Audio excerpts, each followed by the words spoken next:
My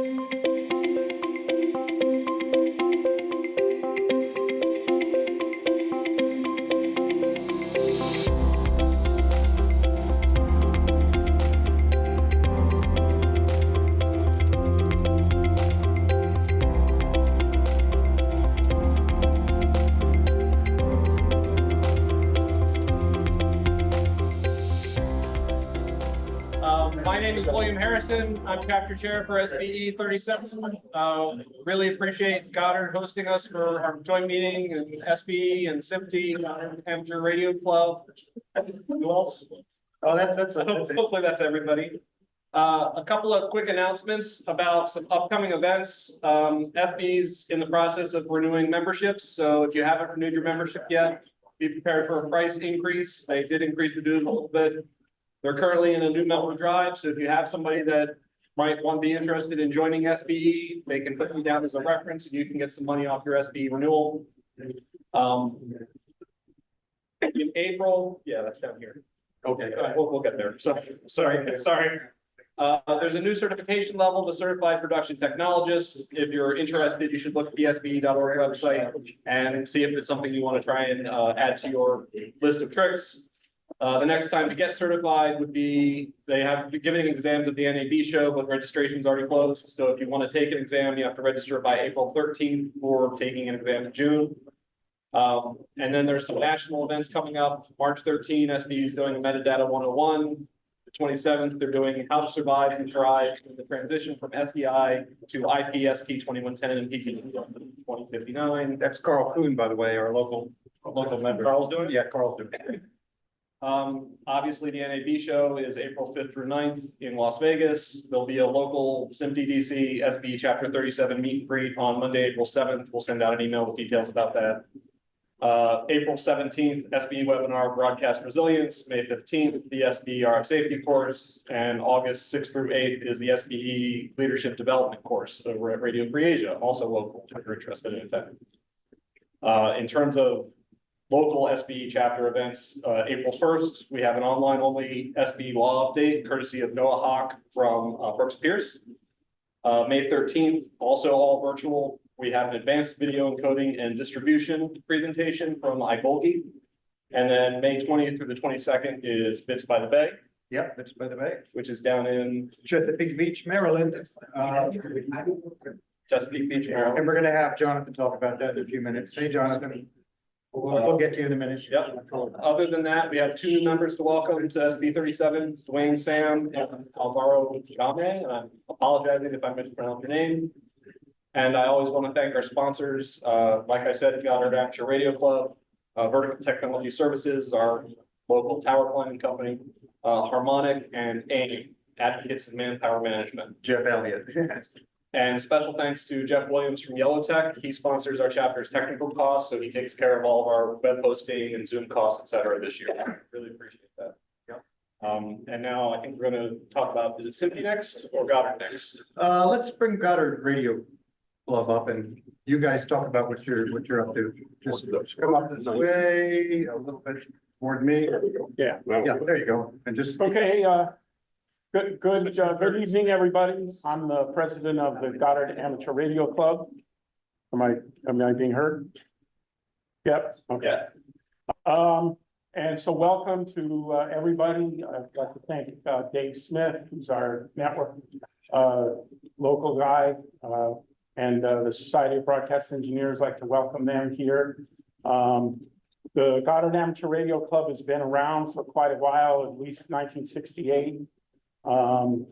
We've been involved in a lot of the different things. One of our famous activities was retransmission of the space shuttle communications, and that actually made us famous. That's actually how I knew when I was in high school about Goddard Amateur Radio. I lived in New Mexico, and first time I heard about it was listening on HF on 14275 megahertz, and heard the shuttle retransmission. We still have an active satellite station today. We help with the amateur radio on the International Space Station. You know, we can communicate with the ISS from the club as well, and other kinds of satellite Yeah, I got email accounts. activities. So I'd like to welcome everybody here, and enjoy the event. Well, thank you.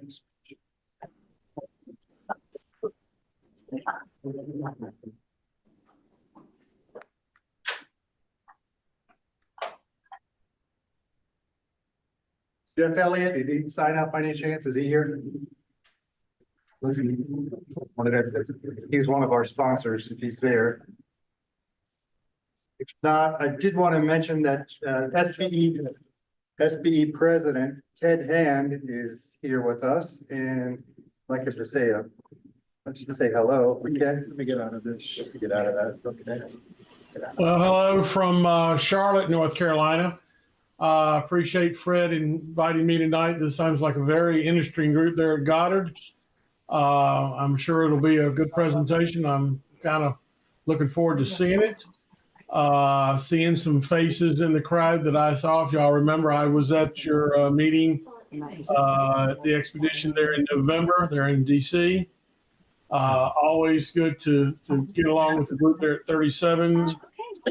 Just want y'all to know we still look at 37 as one of our strong chapters, and we appreciate that. Wish all our chapters were like 37. Hope to, if you're at NAB, please stop by the SBE booth. We're back in the North hallway where we were a few years ago. We moved over to the West Hall because of the renovation in North, but we're back where we are. Please stop, say hello. Be glad to chat with you a little bit. And again, thank you for having me here tonight. Well, we talked about that. You know, By the way, a lot of my ex-colleagues from NASA are here. Guys, thanks for coming out to see it. We got Pat Kennedy, Brian Williams, Mike Burrows is here somewhere, and Pat Kennedy. Oh, right. A lot of these folks were involved with some of the talks we're going to see here, so this will be really great. Jonathan, you want to talk about what SMPTE's up to? Sure thing. Good evening, everybody. Sorry I can't be there in person. I've got kid duty, so a lot going on here. So from a SMPTE perspective, Media Technology Summit 2024 recordings are now available on demand via the SMPTE website. So head over to SMPTE.org under the events menu. You will see the MTS recordings. I can't say if they're open to everyone because when I checked, I was already logged in. But obviously, SMPTE members can access it, and otherwise, we're happy to help you out if needed. SMPTE, with the support of SBE and others, had a wonderful, successful Media Forward event last month. So thanks to Joanne Carl and the student leadership at Montgomery College Student SMPTE chapter for producing a highly successful Media Forward event. Nearly 75 students or educators signed up, as well as a dozen SMPTE members. And the event was made possible with the generous support of Evertz, Blackmagic Design, DC News Now, and Univision, among others. So thank you to our sponsors. Good event, really helps the kids. They're not kids, right? They're in college. Look at what the options are for their next chapter in their life and in a career in media, and quite a spread of representation there as well. SMPTE elections are coming up. Opens March 18th, so a week from today, running through April 29th. Voting information will be shared via email to members with online voting. Your vote matters and helps the development of the society and our ability to serve the membership. All members who participate in the section elections will be entered into a raffle to win one of the following prizes. The grand prize, your choice of a complimentary registration for an instructor-led SMPTE virtual course, or for SMPTE Media Technology Summit in Hollywood, California, October of 25. Second place prize is a complimentary year of membership dues for SMPTE. And then third prize from the raffle is a SMPTE merchandise prize pack. 10 runner-ups receive a SMPTE mouse pad, which looks very much like this. Ooh, don't forget to vote. More information on the SMPTE elections page at simpty.org/section elections 2024. I'll drop that link in chat. There was a mention of our upcoming meeting. No meeting in April, I don't believe, for SMPTE specifically. A lot of NAB people attending NAB. But May will bring the return of Bits by the Bay. If you have any ideas for a meeting or would like to host a meeting or present at a meeting, please contact any of the managers or managers at simptydc.org. Bits by the Bay does return, as Fred had mentioned, May 21st, 22nd, Chesapeake Beach, Maryland. The remodeled and modernized Rod and Reel Resort will once again host the nearly 24 sessions on all that is new in the media technology space, finally returning back after about a 5-year hiatus between COVID and other renovations and other things going on. We hope you'll honor the great Peter Wharton and be a part of the premier media technology event in the DC area. Details can be found on the Bits by the Bay website. I will drop a link in chat for that as well. That webpage includes links to register, and sponsorship opportunities are available at all levels. Contact managers at simptydc.org if you're interested in sponsoring. Finally, our jobs board on simptydc.org, as well as the National Jobs Board, is available to list your job openings. As a member-focused society, we want to make sure you are aware of openings. If anyone has a job available, needs a job, or wants to give someone else their job, as Mache would say, please email the details or a link to managers@simptydc.org. And that is my droning on of announcements from SMPTE. Thank you for the opportunity, 37, and thanks for hosting this. And Fred, I guess hand it back to you. Yeah, a few more announcements. SBE sharing one of the tracks of the Ennis workshop, which are 2 days before the show floor opens at NAB. There's still seats available. I'm doing media over IP, and there's another track, RF 101. That's for people that have the IT background but want to learn the RF. And if there are traditional broadcasters that want to get up to date on audio, video, streaming, media IP, we have 24 of the smartest people I know almost presenting. It is $289, but it includes meals, and it's 2 full days. 2 days before, again, the show floor opens, Friday and Saturday, April 4th and 5th. What else do we have? As we covered just about everything, right? I think so. Just one more quick reminder to everybody in the room. If you haven't signed the registration sheet or scanned the QR code to signify your attendance to this meeting, please do, because we do get reimbursed from the national organization for hosting meetings, but only if you sign it. Yep. And there's been a lot of turnover, so I really appreciate everybody that came out here. You know, it's been rough for the broadcast business this year. One of our sessions at Bits by the Bay is how to survive and thrive in the new environment. So consider coming to Bits by the Bay. It's very reasonable for what you get. It includes all meals. It varies on when you sign up, but it's like 125 if you're a member of SMPTE. Definitely look it up.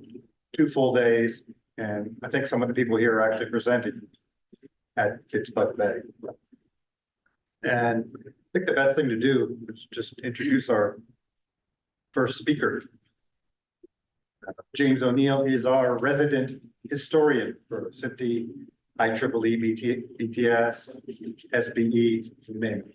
Also still writing for TV technology and probably Radio World too.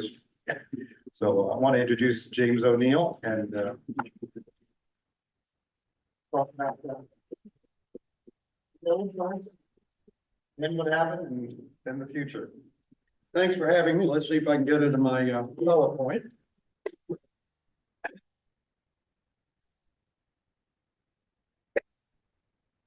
There we go. Let's see. Okay. Let me go full screen here. Can everybody hear him okay? Yeah, okay, good. Looking for And slideshow, I'm trying to get it full screen. Bear with me. F5. I got so much clutter on the screen. F5. Yeah. The F5. F5. Or the view button all the way in the right corner. Let me get the expert here. Is this covering it up? There we go. Okay. And just to make it authentic. Try the immersive stuff. Okay. Enough of that.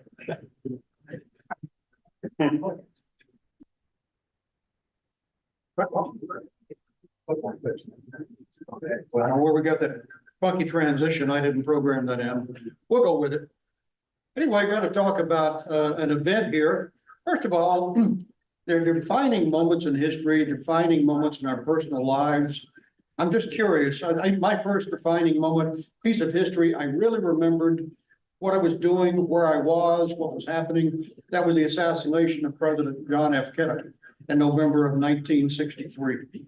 Another one, of course, about 6 years later, we have the landing on the moon, first footsteps on the moon by mankind. Show of hands, how many people were around in July of 1969 and remember seeing this on television? Got a few. Yeah, we're getting along. So no children here really, but I'm sure you remember where you were, what you were doing. Never saw television like this before. Let me give you a few stats on this. I'm going to show a slide in a minute, but this was hailed by Broadcasting Magazine. These are the headlines from Broadcasting Magazine that came out immediately after. Now, if you don't know Broadcasting, unfortunately, they just ceased publication not that long ago.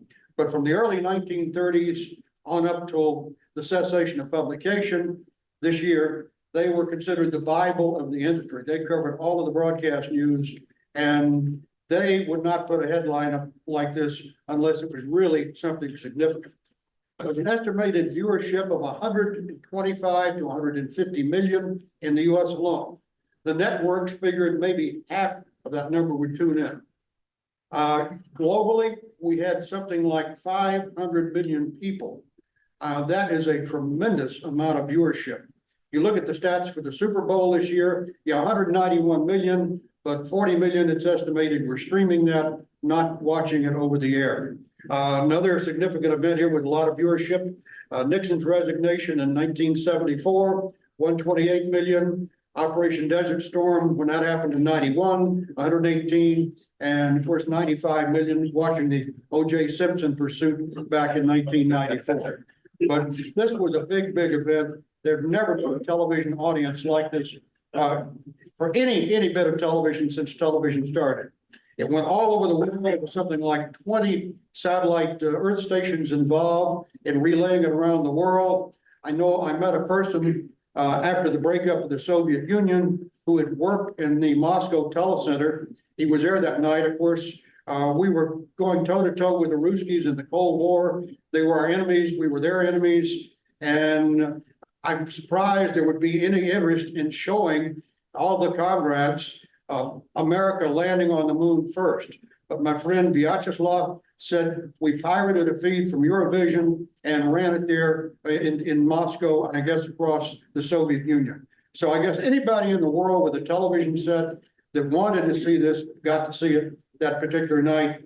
Here in this country, in the wee small, well, it began, I know I tuned in evening of Sunday, July the 20th, and Armstrong didn't set foot on the moon till the wee small hours the next morning. A very long night. Walter Cronkite, who hosted the CBS coverage, was in the studio for 17 hours straight doing the coverage there. Let's do a little more background here about how this thing got started. Church on the moon and this decay and do the other things. Not because they are easy, but because they are hard. Because that day will serve to organize and measure the best of our energies and skills. Because that challenge is one that we're willing to accept, one we are willing to postpone, and one we intend to win. So this is how this got started. The space race had started a few years earlier. 1957 in October with the launch of Sputnik. Then a few years later, Yuri Gagarin becomes the first man in space. It was, let's try to catch up. Let's put a lot into this. And Kennedy said, we're going to have a man on the moon by the end of the decade. And he meant it. Now, how did I get involved in this? Why am I here tonight speaking? Well, I did engineering. First of all, disclaimer, I never worked for NASA. I did work for another part of the government. I spent more than 30 years there with a career. I was in private sector broadcasting before that.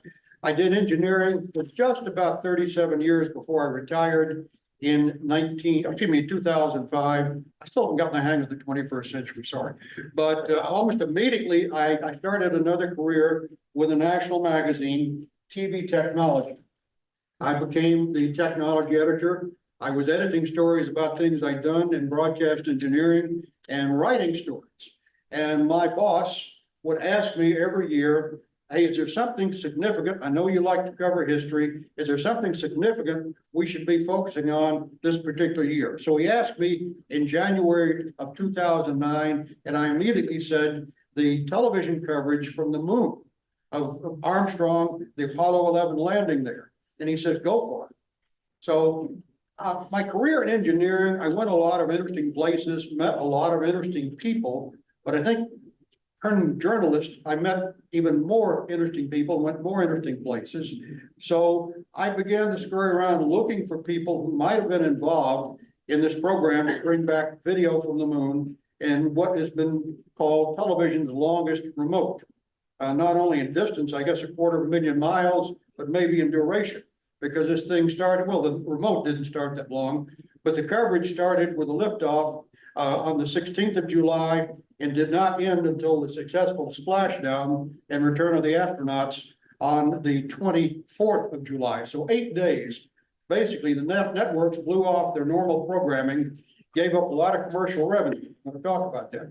One of the things I was invited to, having been involved in the story, there was a reunion here of some of the people involved in the Apollo program. You see the Apollo 40th up there. I got to meet some of the astronauts. But my main contact here was a gentleman you probably never heard of, Stanley LaBar. He worked with Westinghouse. I think he was a career employee of Westinghouse here in the Baltimore area. He had retired by this time. I went up and spent an afternoon at his home, not far from where we are right now. Now, very delightful afternoon. He told me a lot about the program for getting video back to the moon. Now, why did he know so much about it? Well, he was program manager of the project at Westinghouse to develop a camera that they could take aboard the spacecraft and successfully get video back from the moon. So I'm going to be quoting Stan LaBar a lot in this. Now, one of the things he mentioned early on about television in the Apollo program, NASA really didn't see a need for live video. Camera was extra weight, it drew extra power. It served no real scientific purpose. It was non-critical to the mission. In other words, meaning if something went wrong or if we didn't take the camera, there wouldn't be any loss to the scientific value of the mission. But fast forward a few years after the first several Apollo missions, again, we're getting close to the moon. 8 and 10 circle the moon, but we didn't land. Apollo 7, there was video from the command module. They were using a Vidicon camera. I'm going to talk about that a little bit more later. But when Neil Armstrong, this is exactly what Stan LaBar told me. When Armstrong found out there was no live video, no planning for live video, once he got to the moon, he refused to fly the mission. So you damn well better figure out some way to get video back from the moon in real time. I'm not going to do it. Well, why not just take a Bolex 16mm movie camera along with the Hasselblad still cameras? You can shoot some motion picture film. We'll process it, give it to the networks. No, the Russian could say we doctored the film. Walt Disney could have been involved, whatever. They won't believe it. This is a great bit of propaganda, they could use against us. So it's got to be live video. So that was the rub. That was what lit the fire to put live video on the moon. And Westinghouse, you ask, why Westinghouse? Because the players in the broadcast arena big players, RCA, General Electric, Grass Valley, over across the pond, you had Marconi. These people were doing a lot of things, making most of the broadcast equipment. Westinghouse had no footprint at all, practically speaking. Now, Westinghouse, I do give them credit, 1920, most historians will tell you, will agree that they began the practice of broadcasting with their seminal station, KDKA in Pittsburgh. So they did get the foot in the door. They started broadcasting as we know it. Over the years, they made a lot of television sets, radio sets, a lot of consumer appliances, toasters. They got in the nuclear reactor business. They made a few broadcast transmitters, radio transmitters. I don't recall any television equipment ever bearing a Westinghouse brand. So why did Westinghouse get tapped to make this special camera for the moon? Well, let's look at the situation. In the 1960s, I mentioned RCA, General Electric, across the pond, Marconi. They made television cameras, professional grade television cameras, but these were big, big things. I know RCA's first color camera was over 300 pounds. It took 4 hefty guys to get it up on the pedestal. Norelco, Philips, that was an upstart, new company. They're in the Netherlands. They came out with a rather revolutionary camera using Plumicon, small tubes, but the whole thing, the package of camera, the control, the support electronics, control panel, cables, you're well over 200 pounds. So this is not what you want to put on a space mission where every little gram, every ounce matters in getting this thing off the ground. And there's not a tremendous amount of excess electrical power in something like this. And these things are drawing hundreds of watts. So we need something small. We need something lightweight. We need something that's going to be ultra reliable. You look too. This thing has got to operate in the vacuum of space, basically. It's got to withstand a lot of force, G-force, when they do the launch. It's got to operate over a tremendous amount of lighting conditions. The moon, temperature variations, I think we can go down as low as 200 degrees Fahrenheit at night, up maybe 250 degrees above zero in the daytime in the sun on the moon. No atmosphere. So it's a very special camera. I said RCA had made cameras. The first one was used on the Apollo 7 mission, which again just orbited the Earth. It used a conventional Vidicon. This is a tube, camera pickup tube that RCA had developed back in the early 50s. It was not 100% satisfactory. The tube had a lot of what we call lag. In other words, the picture would sort of stick as you move the camera, panned it around. It could not take a lot of variation in light. It had a pretty high dark current, meaning that when the tube was picking up black, it was generating noise. Not really the greatest sort of thing here, especially being able to handle a wide variety of lighting conditions. Well, apparently somebody at NASA found out a project that Westinghouse had done for the military, develop a specialized camera tube. I guess somebody at NASA was talking with somebody in the military. So this is the tube they developed. It's called an SEC, secondary electron conduction tube. About this much looks like a Vidicon. Rest is totally alien if you've ever worked with camera tube. But this tube has really got some interesting characteristics. There's a cutaway of the tube. You see it's nothing like a Vidicon. You see a return beam there. Some other things. I'm not going to go into the tube. I don't have time to explain how it works. This is interesting too. This tube had a security classification, classified confidential, because of the special fiber optic faceplate here. You're not supposed to let anybody who doesn't have clearance operate the camera, be around the tube when it stored the camera. So there was not much publicity about this. But obviously somebody at NASA was talking with somebody in the military and found out about this mil-spec tube. Looking at the characteristics of the secondary electron conduction tube, it's got a dynamic range. I mean, we talk about high dynamic range television now, but this thing, it'll operate in light levels as low as 1/10 of a foot candle, and you can't blind it till you get up over 10,000 foot candles. Tremendous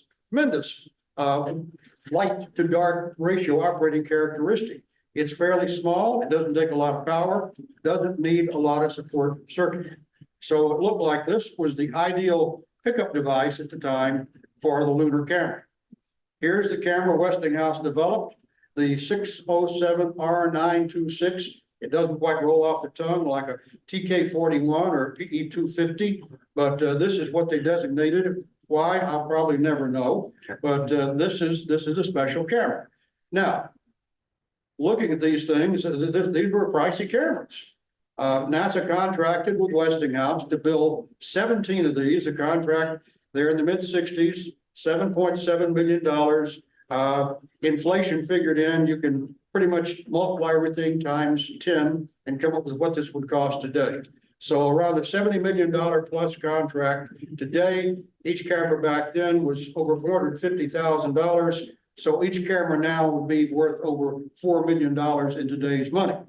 Again, I said there were 17, 7 were relegated for testing, for astronaut training, simulations. The other 10 were intended to go on Apollo missions to the moon. And it's interesting, costly as this thing was, weight was more important.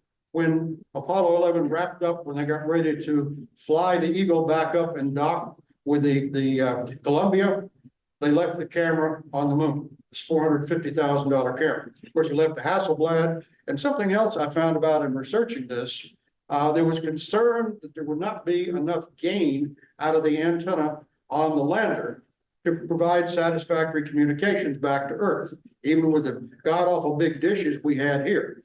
So NASA had made up a special collapsible umbrella-type parabolic antenna that was woven with a special wire. Now, why they used this, I don't know, but the wire was gold-plated. There was something like 38 miles of gold-plated wire in this antenna, which was never used and left there as space junk on the moon. So, but even with this moon-adapted camera, I'm gonna put this tube where I don't trust myself to hold because those tubes are few and far between. Even with a moon-adapted camera, the thing that NASA had made by Westinghouse, getting video back was still a big issue. They had to make Neil Armstrong happy. Problem being, 525/60 video, which 525 line, 60 field, 30 frame per second video, which was the common standard here back in the analog days, takes upwards of 4 megahertz bandwidth to transmit. Well, since this had never been figured in the equation and the communications link back from the spacecraft, there wasn't anywhere near that amount of available spectrum with the telemetry, the monitoring of bodily function of the astronauts, communication, sending back other data from the spacecraft. So this did present a lot of problems. Some digging was done. They found a little over 500 kilohertz, a little over half a megahertz of available spectrum. Well, you cannot put 4 megahertz into half a megahertz, 3 to 2 won't go. I mean, you could today fairly easily with the compression technology we got with our solid state memory. You could probably do it with a programmable logic array. Certainly could use cloud computing. I guess if there were demand, you could even come up with a cell phone app to do this, but not back in the 1960s. So trade-off, well, we'll drop the number of fields, or frames in this case, and we'll lower the line count, the resolution. It'll look a little different, but it will be sort of live video. So we're going from 30 frames per second down to 10 frames per second. Instead of using interlace scanning, we're using progressive scanning and 320 lines as opposed to 525. So you still got to get this fitted in here. You got to convert back to 525/60 so the world at large can see the video. So you need to do a standards conversion. Like I say, there'd probably be an app developed today if you had a need for it. Well, this is a machine that RCA came up with, a standards converter. I'm going to show you a schematic diagram of the thing. It's basically, you look at the box, this thing is very reminiscent. If you've ever been around a kinescope recorder, or you have a motion picture camera shooting a CRT to record television images, this was before videotape. This looks very similar to it. I think RCA may have used some of their television film recorder, their kinescope machine technology as a frame for building this. There was one of these at every Earth station involved in the Apollo program to do the conversion of the video from space, the 320 line progressive scan, 10 frame per second video, to make it into something that was acceptable to be played on 525/60 television sets.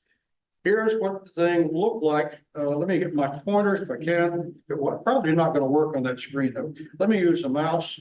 I just changed slides. I didn't want to. It starts off with monitor circuitry. Can you see my mouse? Yes. You can? Okay. You're taking a 32010 analog feed in. You're lighting up a CRT with it. It's got a special phosphor. It's not your P4 normal phosphor in TV sets. It has a long persistence because it takes a while to register pictures there at 10 frames per second. And you're shooting it with a TK22. This was a standard off-the-shelf RCA telecine or film camera designed to pick up slide and film in a television station. Nothing special about the TK22. Okay, this is fine. You paint the first frame, first frame 32010 video on this CRT, and the camera operating at 525/60, the first field, it picks it off, no problems. However, the big problem is the 32010 video, the blanking period is only about 4.5 seconds, I believe. That's what the number, 4.5 milliseconds, I'm sorry. It takes 33 milliseconds to complete two fields and make a complete 30 frame per second 525/60 picture. So what do you do? Well, people are. You have one? What? Yes. I don't want to do Somebody it got a question? Tomorrow or today? right now. Yeah, they're talking. What do we got? Whoever's out there, could you mute, please? Okay, Well, I can just log in and keep it. Yeah, somebody's got it. I'll just log in and keep it on. You know, We're muting? what a participant. Muted. Okay. Yeah, you don't have to show. face. See their microphone. Okay, I'm gonna keep going. So what they did at RC, I'm not gonna go into all of this because it takes about 3 complete scans to get back where you started. While the camera, the TK22, is capturing its first field, you're recording that first field on an analog disc recorder, something like an Ampex HS100 slow-mo machine. So you're holding up one field, say it's your odd field, okay? The camera is going right into the NTSC interlacer where you're making a composite picture, 2 fields, even and odd scans. So you've got control logic, it's gating, telling things to turn on, turn off. So you're blanking out the camera, you're feeding the field, the previous field stored in the disc recorder back into the interlace. But because you want these things to interlace, you have to separate them by half a television line. So you've got a quartz delay line down here, 31.75 microseconds. So you put this in, you get the offset, you need the half line offset, and everything is hunky-dory. You're making a pseudo 525/60 image. Doesn't look quite as good as it could because it's an optical conversion, because you're only dealing with every other field. But again, you are converting this oddball 32010 to 525/60. So that's the way it was 60 years ago. It worked. Okay, you got the signal now. Something that can be done with it once it gets here. Just interesting how it got back. I said there were something like 20 Earth stations involved in this coverage. One major satellite dish about every 100 degrees apart on the Earth. One in Goldstone, California.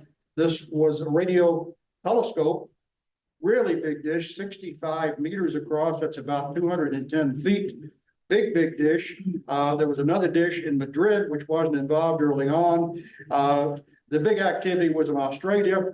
There were 2 dishes there. There was the Parkes Radio Observatory with another 65-meter dish, and also a secondary dish. I believe that was about 28 meters, Honeysuckle Creek. So the point in time when the module landed on the moon, both Goldstone and Australia could see the signal coming back from the moon. This minuscule little signal. I think they were running something like 23 watts up there, very small antenna. So these antennas had a tremendous gain. And you look back how things were really in the 1960s.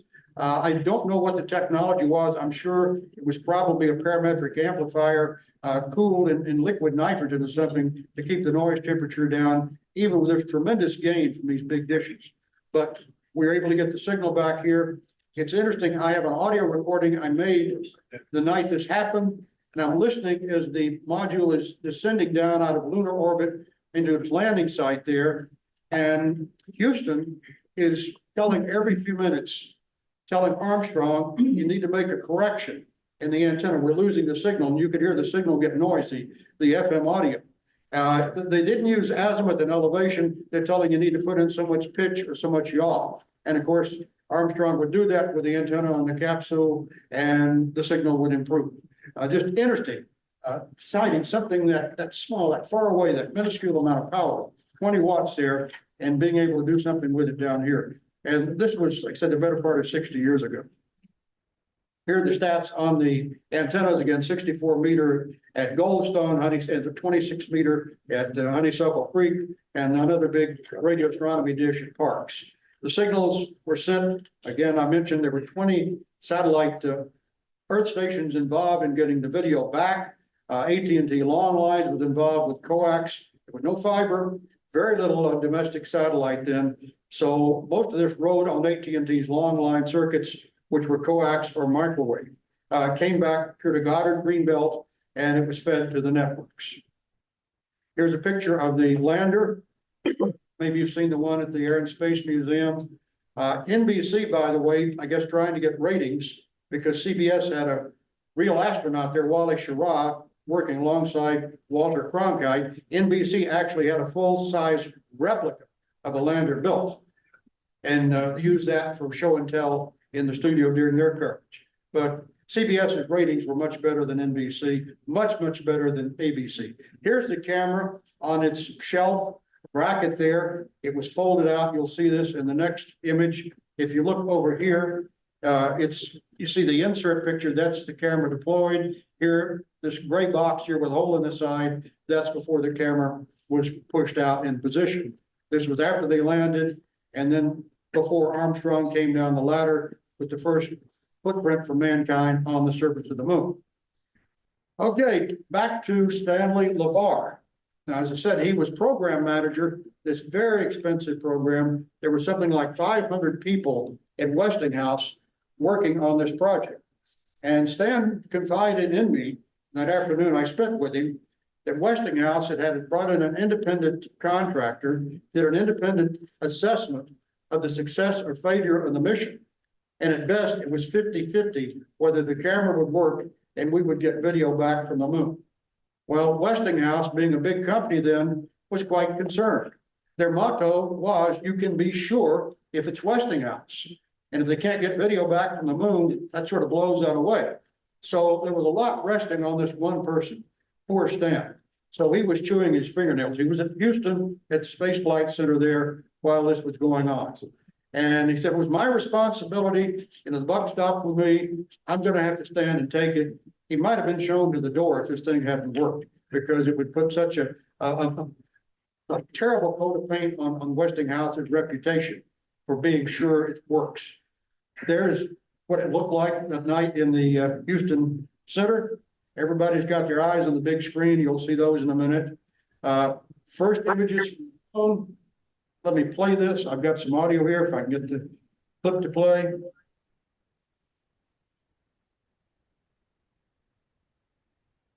I don't know what's going on.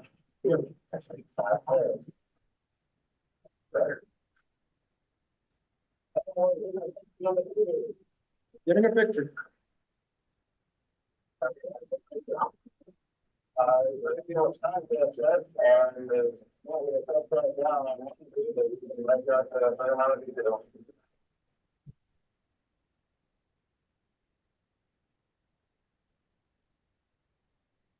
So, first picture, Stan LaBar breathed a great big sigh of relief. Again, you heard him say the picture was upside down. Somebody had flipped the scan, the vertical scan, the wrong way in the standards converter. And also, they tried the first go round, I believe they pulled the video in from Goldstone. They were getting a better picture with a better contrast ratio. Again, the monitor was misadjusted in the scan converter at Goldstone. So they went to Parks. Parks had a much better picture. They stayed with Parks and then finally went to, Honeysuckle Creek, then they went to Parks. But it was a success. LeVar could breathe a big sigh of relief. And he said, when the door opened, I saw video, I knew the camera was working, and it was pure elation. I asked him, here you can see what it looked like on the other side of things in Houston. You see up in the top left, top right, the big screens. Even NASA was watching CBS that night. So as I say, they beat the other two networks cold in terms of ratings and share. Another picture here, this was taken, I'm sure, by the Hasselblad, showing Armstrong out setting the camera up on the tripod there on the lunar surface. And of course, the rest is history. They went and romped around in zero gravity, picked up rock samples, had a good time. Westinghouse, to celebrate this, they bought full page ads in major publications, major newspapers, publicized themselves quite rightly. They'd done something good. Everything worked perfectly. And something Stan told me here. He said after about 2 seconds after the turn on command was sent from Houston, it took that long for the signal to get up, propagation, something to happen, and then something to come back to Earth. He said about 2 seconds after the turn on command was given, I saw a sick pulse on the monitor in the control room, and I knew it's going to work. And then the mixed emotions he had, it was worry, then success when the sick pulse came up, the distress that the image wasn't quite good. I mentioned it was graded upside down at first, then pure happiness when the switch to Parks was made and they got a really good image. And he said, I know I just never want to go through anything like this again, but it was a moment in history I'll never forget having been part of and watching as the camera performed flawlessly. That's my presentation. Any questions? I may be able to answer them, I may not. What band were they beaming this back on C-band? S-band, 2 gigahertz. Okay, S-band, okay. Yeah, the person who gave my charge when I graduated college was one of the engineers on this project. Westinghouse or?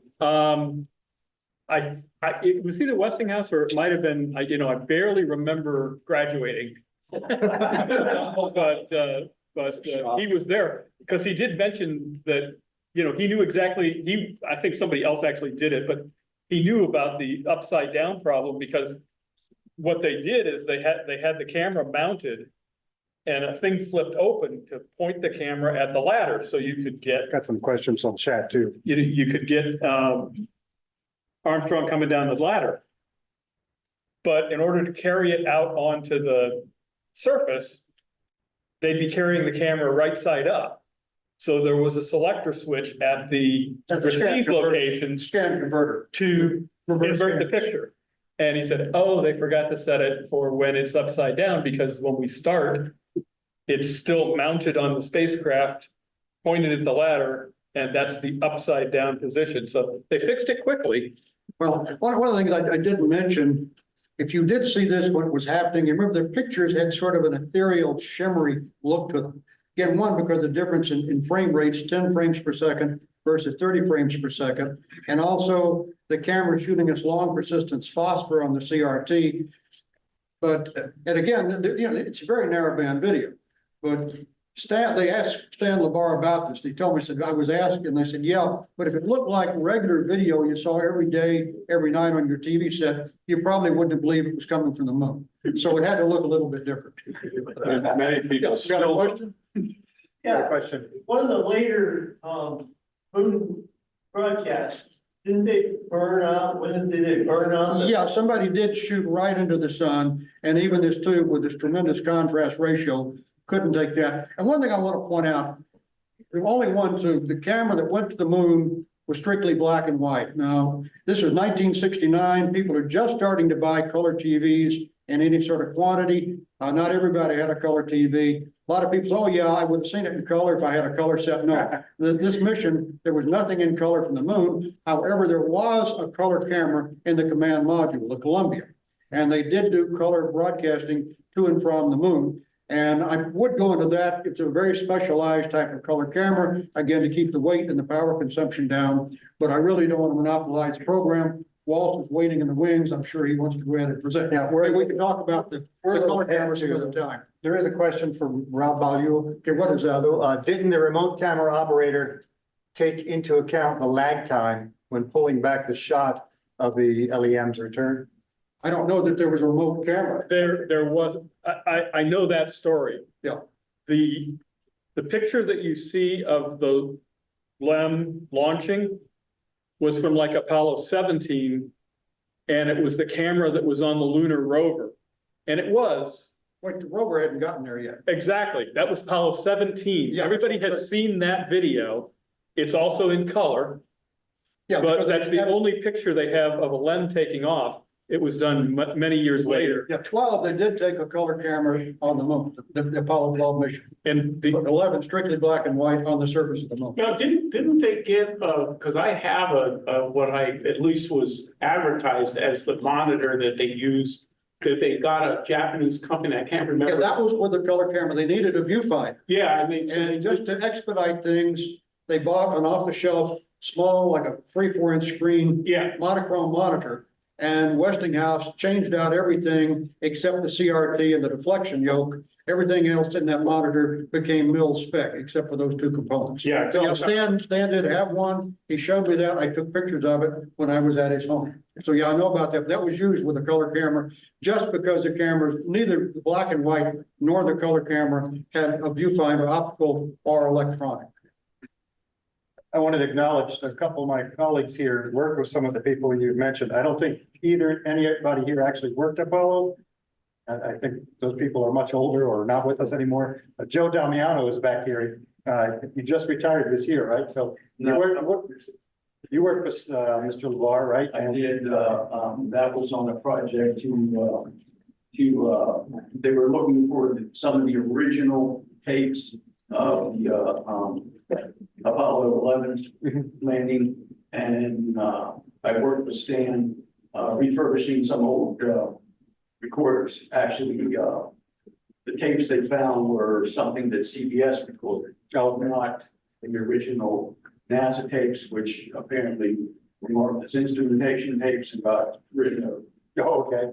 And we used to work with a gentleman by the name of Dick Nash. I don't know if he's still with us. The NASA engineer working with Stan. Okay. And you worked on a number of those high gain dishes, if I'm not mistaken. I did work with you. 26 meters and 40 foot and 30 foot. So I gave, Fred's going to put a bunch of pictures of those antennas, which I gave him. They were used during that. And Pat Kennedy is the production manager. About the same time, we all worked together. I don't know if you worked with some of these people or not. I work with Dick Nasker. You did Nasker, right? If anybody's ever seen the movie The Dish, about, the American engineer, that's there. So it's not really, there's a lot of, liberties they took with the story, but that is based on Dick Nasker. Yeah, and he was here at Goddard. He had a lot of stories and he helped us, implement high definition TV when I was here 25 years ago. So Pat and Joe and Brian, anybody else here? Anyhow, we all worked together with Walt Lindblom on the DTV working group, the NASA working group. So that's how we all know each other. It's been 25 years, but it's really great to see everybody back again. Yeah, I think the other thing that I have to remind younger people who see documentaries of the Apollo program and everything today, don't really see it the way if you were alive at the time, because, there was live video from the surface of the moon. There was occasionally live video from the command module. But all of the color footage that you see, like in the lunar landing where you see him doing and everything, that's film that was developed later and the audio was added so that you could experience it. But for most of the people who were alive at the time, it was a radio show. I mean, it was Walter Cronkite just doing radio.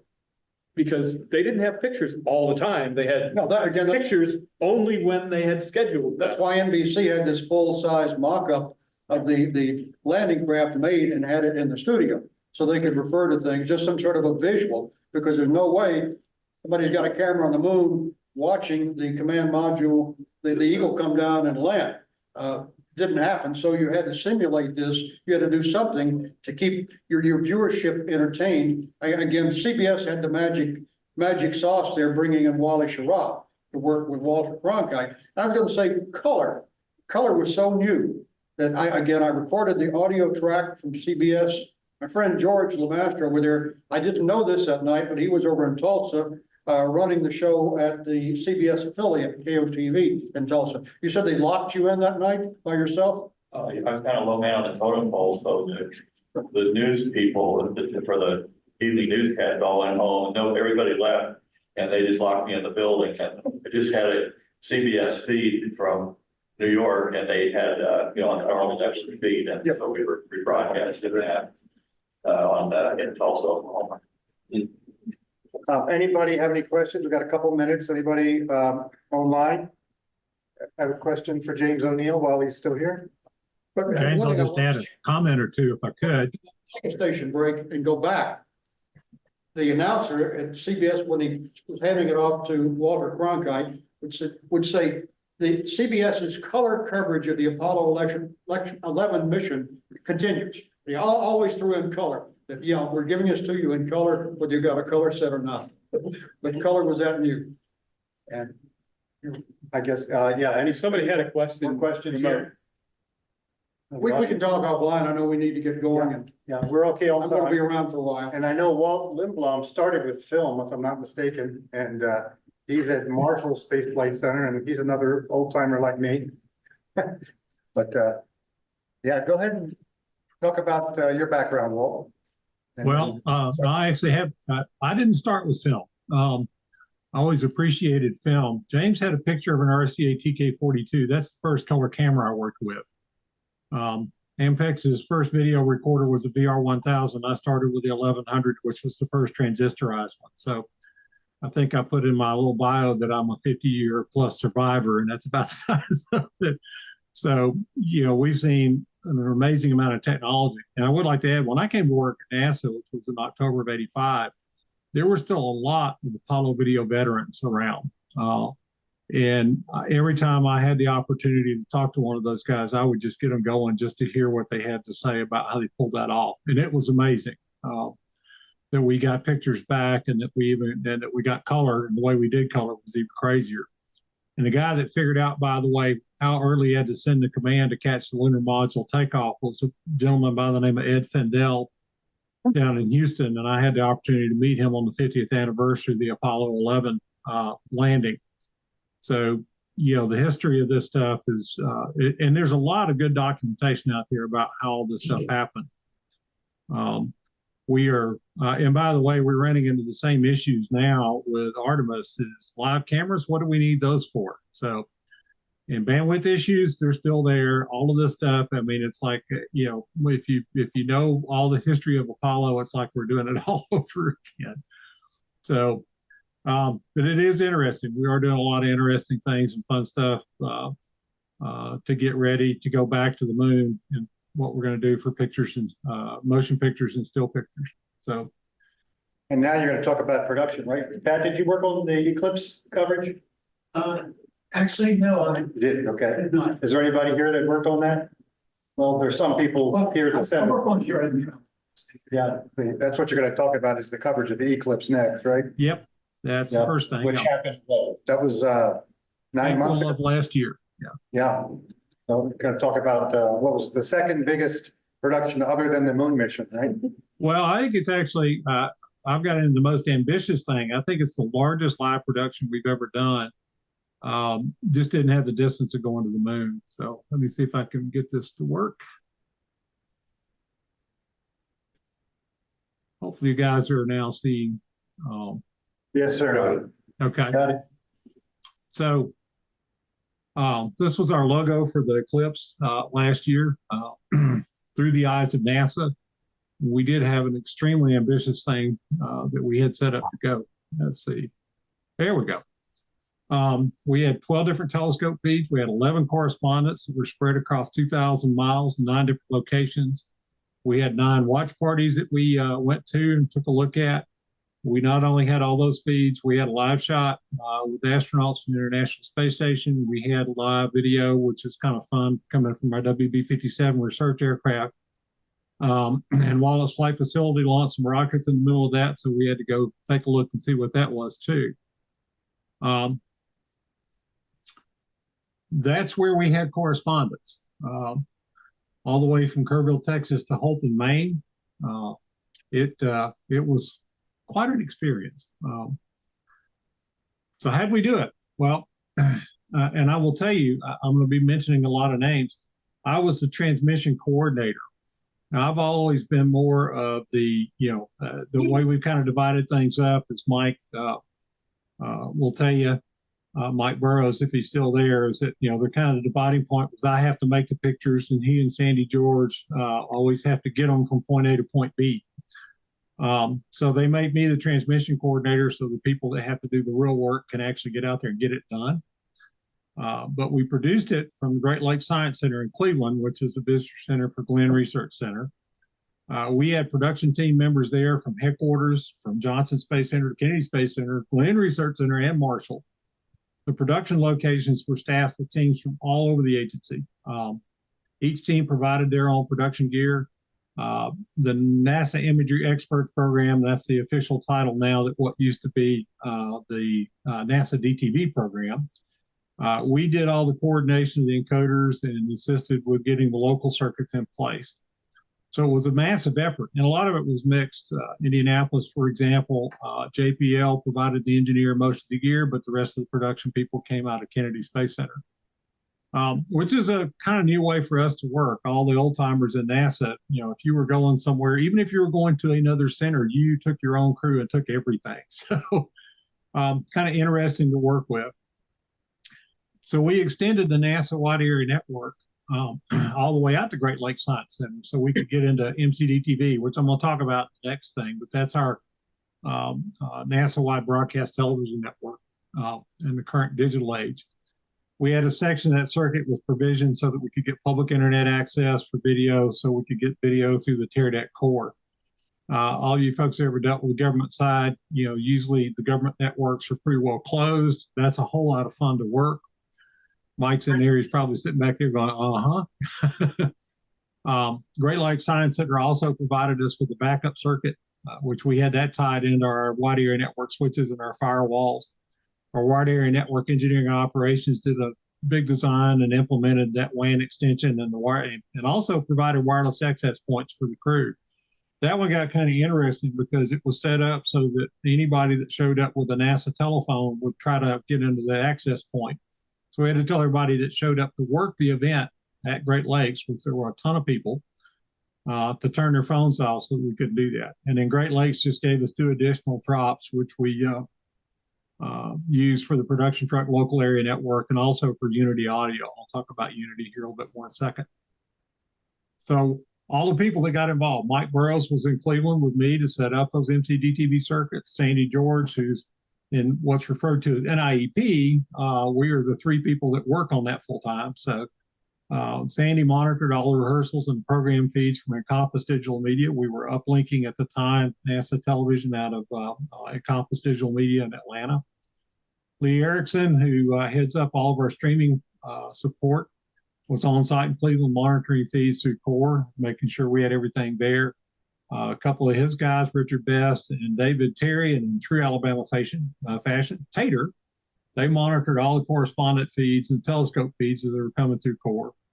At Goddard, Rich Melnick and Alex Velli, and I don't know if Alex is here tonight, they handled the telescope feeds. We routed all those things to Goddard.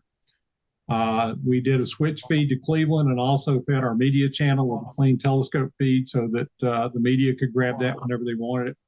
Tony Stewart and Marcus Smith at NASA headquarters aggregated all these watch party feeds, and then they gave us a switch feed to Cleveland. So we had a lot of people in a lot of centers. Also not shown, or I didn't talk about it in here, but at Kennedy Space Center, we had what was called the Eclipse board.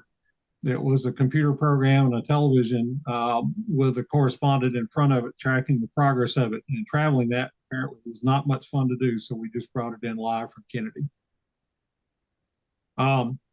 Intercom and IFB, every time we've done major events, has always been something that has just really hurt us. When we did the 2017 eclipse, which we thought was the biggest thing we'd ever do, because we had 8 locations and 9 satellite trucks, because we aggregated everything and sent it to Charleston, South Carolina.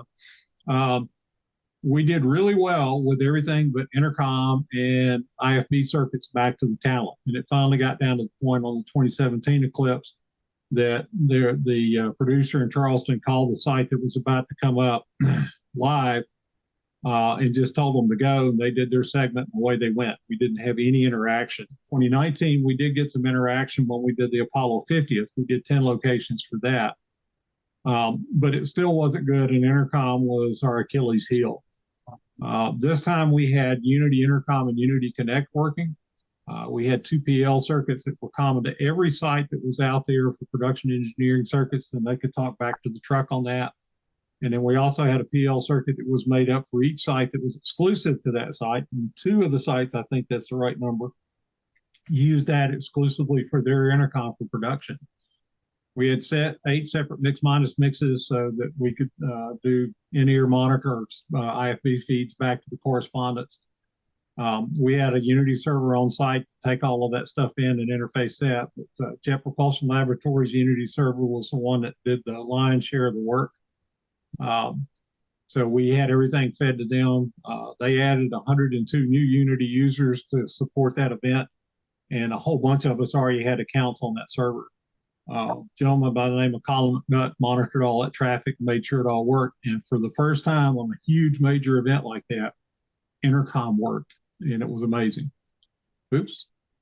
Somehow or another jumped way ahead. So that's kind of what it looked like.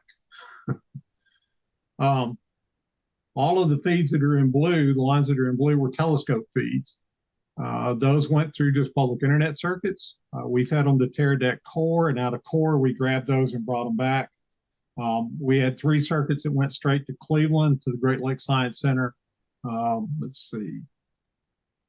You can see my pointer. We had those coming in so that we could pick whatever we wanted, but we also had all of these feeds coming in to Goddard, where you guys are now, including 2 of the feeds that came over telescope feeds. So the guys had to find those and get those back in. And then they sent the aggregated feed that was going out to the world, to the media, and to us back into our wide area network, NASA wide area network. Good grief. Sorry about that. Why it's changing on me. There we go. So, and then we fed a telescope back from Cleveland to them, which is what this one was doing, because we had to have one. And then all of the live correspondent feeds were fed again through the internet to TerraDeck Core. We drug all those in at at Great Lakes Science Center in Cleveland. And then when we started going on this other stuff, and so we had this telescope feed coming from Goddard. Walt sent us a feed that had the launch of the rockets that were doing science for the mission. All the watch parties came into NASA headquarters. They gave us a feed from that. Our WB-57 aircraft is kind of interesting. We put a video camera system on that airplane for return to flight after the Columbia accident, and it's on about the great grandson of that original system.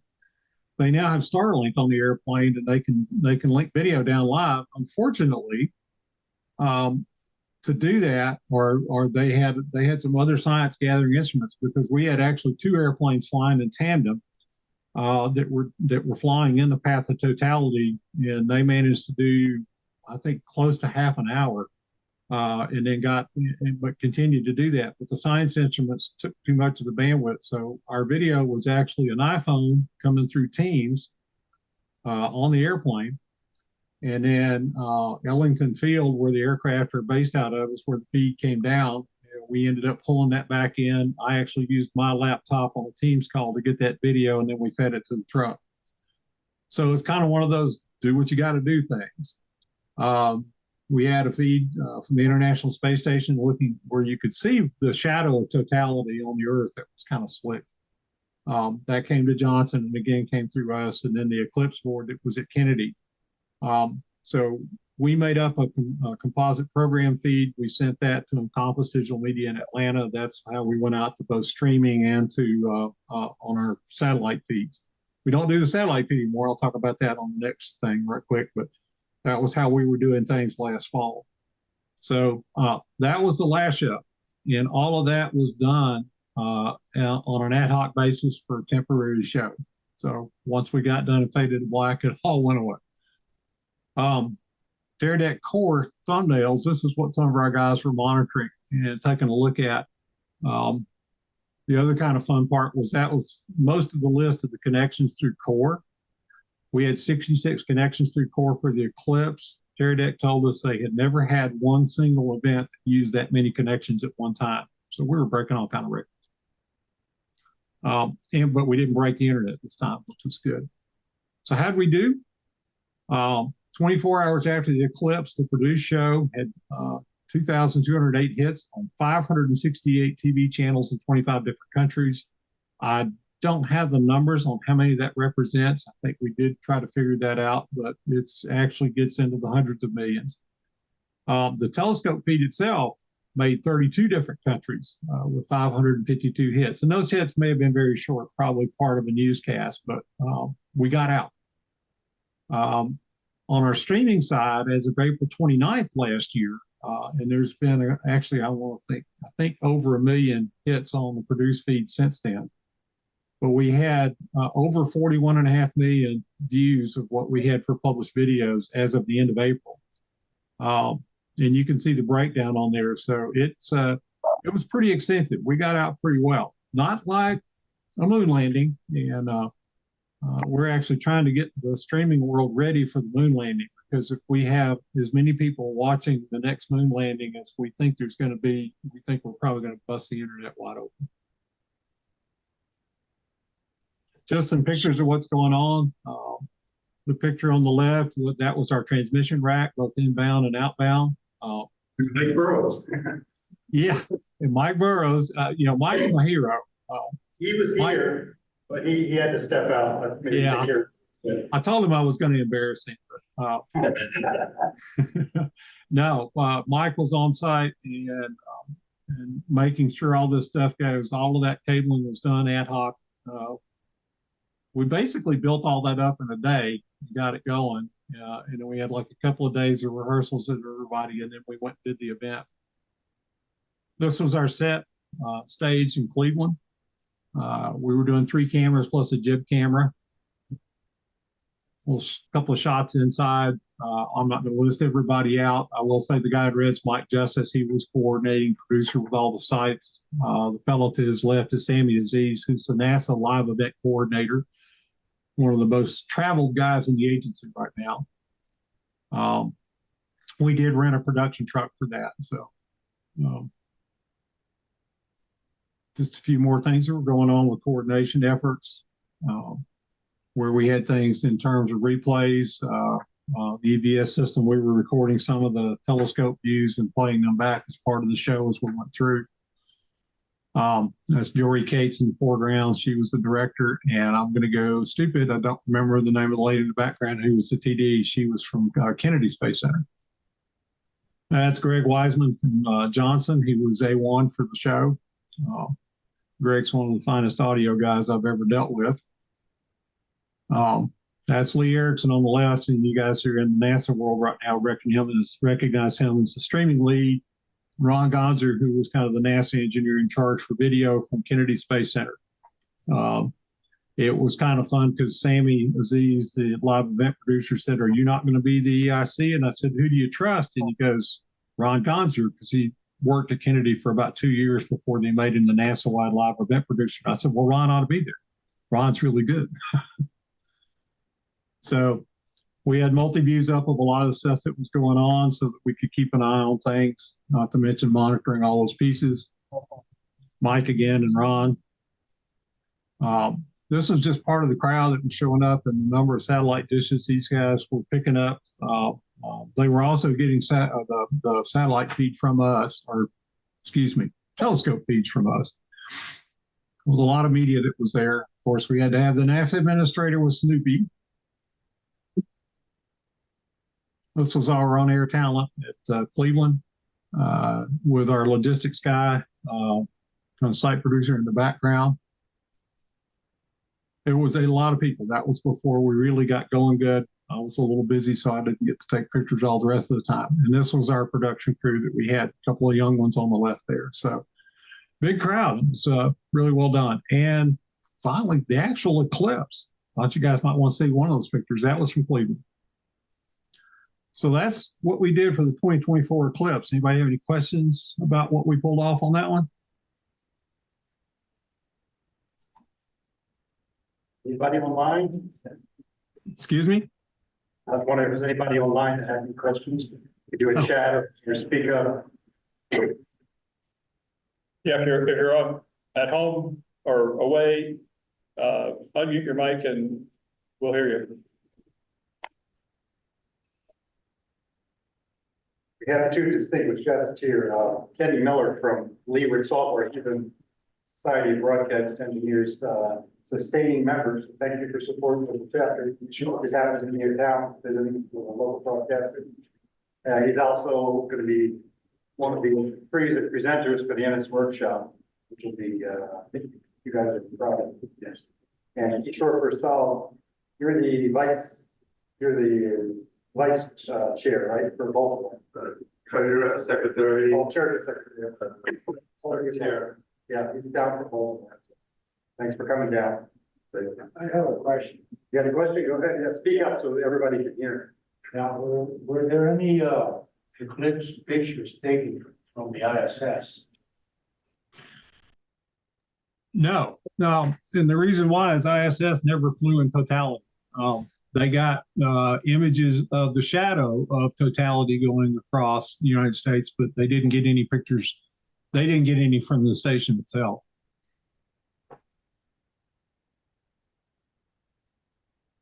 Big production. Most of the people there, I've worked with over the years, so it's kind of nice to see those names. Were those coming down through TDRS, the ISS? Excuse me? Were those coming down through TDRS? Yes. Yeah. And for people who don't know, you want to explain, I know what TDRS is, I haven't worked here, but. Yeah, tracking data and relay satellite system. It's a couple of satellites that we've got in geostationary orbit that we use to communicate with the International Space Station and a whole lot of other spacecraft too. With a single downlink now, right? It's just Goldstone. No, actually, we've got two. We've got there's one at we call it NGT2 NASA ground terminal at White Sands in New Mexico, and then Guam also is an alternate downlink. Some of the people might hear, how many TDRS satellites are there at this point? But 9? Actually, there's only 2 active, I believe. I may be wrong on that. Yeah. Go ahead, Pat. One's out of the Atlantic, the other's out of the Pacific, and they both have a view of White Sands, New Mexico. In fact, White Sands actually has 2 facilities, regular and backup. Okay. I think they're like 13 miles away from each other, so if there's a catastrophic failure of one, the other is there. They both cover, I think, about 90% of the Earth's orbit. There is a zone of exclusion out over the Indian Ocean where the 2 satellites can't see that area, but the rest of the orbit is covered. About 90% they were covered by the 2 tubes, east and west. Okay. And their spot being White Sands, so you can't really see the download from anywhere else. Thank you, Pat Kennedy. I recognize the voice. It's good to hear from you, sir. Anybody need to take a break? Now's a good time. Want to get some dessert, another drink? You got to resume it after 3 minutes. Yeah. Anybody have any questions online? A lot of people I know there. Ian. Chat bites. Yeah. Oh, yeah. You see if there are any chat. Yeah. Thanks for the presentation. Looks like a separate project also. Got to run and just out by you.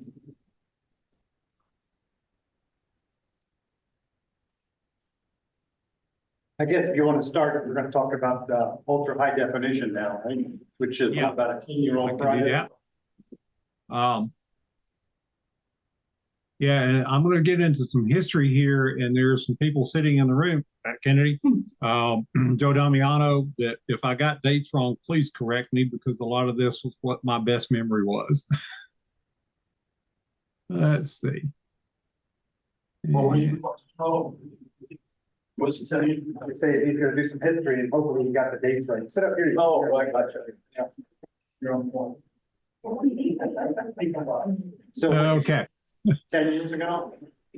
So we established in 2004 a thing called the NASA Multi-Channel Digital Television Network, MCDTV. And of course, if you know anything about government, we have to have an acronym for absolutely everything.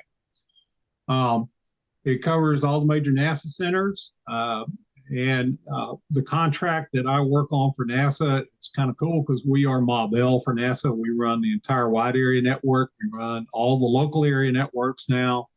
I think we even have most of the phone systems, but we're the telephone company for NASA, so it gives us some advantages on trying to pull some stuff off like this. But so we cover really well all over the entire United States. So it was put in 2004 to replace what was originally 9 discrete uplinks, satellite uplinks that we had. And this is where the dates get kind of fuzzy for me. But originally we installed those in 1975, set up to support space shuttle. We had a lot of aging disks and once those things were installed, the centers were kind of responsible for paying for upkeep. So some of those had gotten to the point where we couldn't uplink with them anymore. But we converted everything to digital. We did maintain 2 uplinks, one at Goddard and a secondary one at JSC. Around 2006 or so, SES Americom, who had the contract at that point in time, informed us that they didn't want to be in the satellite uplink business anymore. They'd be more than welcome to sell satellite time, but they didn't want to do that. So we put out an RFP that said, hey, we would like to have somebody supply the service for us. We kind of like it to be on site, but that's not absolutely essential. Encompass Digital Media came back. I don't know how many of you know Crawford Communications, Crawford Teleproductions from years past. Jesse Crawford, that started all that, really has a soft spot for the military and NASA. He still pretty much owned Encompass at that point in time. And their numbers were just too much to ignore. And the nice part is the NASA Wide Area Network ran through a switch in Atlanta, one of the main trucks that they also connected to. So getting into them was actually pretty easy. We originally set it up so that all of our program playout stayed at NASA headquarters with the server we had there. And we handled all the master control functions. That server needed to be replaced, and Encompass came up and gave us a number that basically was equivalent to what, without buying a new server, was going to be what just maintenance on a server was going to cost. So we turned it all over to them. They also set up master control functions. Encompass between Atlanta and LA uplinks about 1,000 TV channels. Let's see, I think they're doing both CBS and ABC, all the O&Os from that standpoint. They were doing NBC, but NBC moved that to Comcast in Colorado. But just an immense amount of stuff going out of that place. So we originally had 4 standard def channels. We had a public channel, a media channel, a science channel, and 1 for spaceflight support. So that was what we were dealing with. All of that was, we converted from using one transponder on the satellite for 1 analog channel to doing 4 with some bandwidth left over. We did a conversion to high def in 2007. We also did a down converted version of the public channel. We added UHD in 2015. Harmonic came to NASA with a proposition and said, if you will let us have access to all of your content, which was public access anyway, UHD content, they would create programs and we would run them on a server that they would provide. They also provided the encoders for that and a new multiplexing system for the satellite. So it was, and it was going on bandwidth we weren't using on the transponder we were paying for. So we put that up. It was the second 24/7 UHD channel in the world. NHK beat us by a little bit, not much. which by the way, they were using harmonic gear too. But that's how we started UHD and NASA. We didn't have a live capability. We didn't add that until 2022, so that we could cover Artemis 1, the first moon launch, live. And then in fall of 2024, we converted actually from satellite to what's called NASA Plus, a streaming service now. We can do a variety of things. We are actually somewhat limited on doing UHD that way because of some problems with our front end app, which we're working on those at this point in time. So we also have a thing called the Enterprise Video Content Delivery Network, EVCDN. It's literally hundreds of streaming channels that have been set up. It was put in essentially to replace cable TV systems. We do have nodes at all the centers. It was originally only intended for internal distribution, but we've expanded a great deal. And it's actually now our gateway for going into NASA Plus. So we have MCD-TV, we have that network that stays around. We use it for exchanging a lot of video between centers and also feeding the produced pieces out, whether it's live or replay scenarios.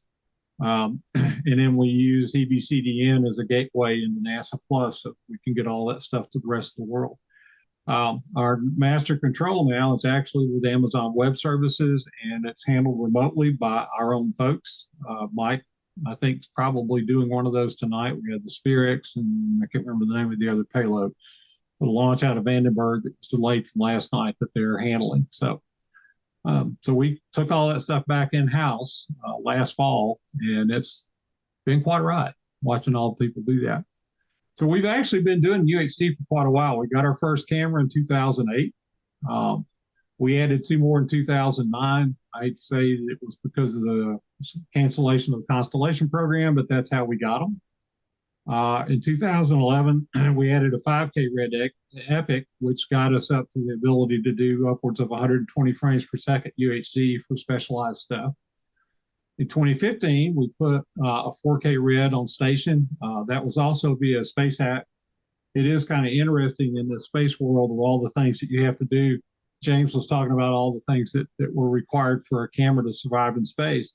Well, it's not as bad if you're going to keep it in the cabin, but there's still a lot of work to qualify hardware to fly. So the companies will go, we'll give it to you if you'll fly it. What they don't realize, that's the absolute cheapest part of the whole thing. We've gotten off-the-shelf hardware down to a fairly quick process, but it's still in the tens of thousands of dollars to qualify stuff, many tens of thousands, I'll put it that way. We also flew an 8K camera in 2017. And in 2017, we exited the first live UHD downlink from space. It went to an NAV panel. Amazon Web Services sponsored it, actually commissioned Elemental to build, who they bought, but Elemental to build an encoder that we flew and hooked up to the Red camera to be able to pull that off. With all the machinations and the number of encodes and decodes and networks that we went through, the round trip cycle on that was 10 seconds, which was really kind of interesting because we had to practice that with the folks from Amazon that were going to talk to the space station.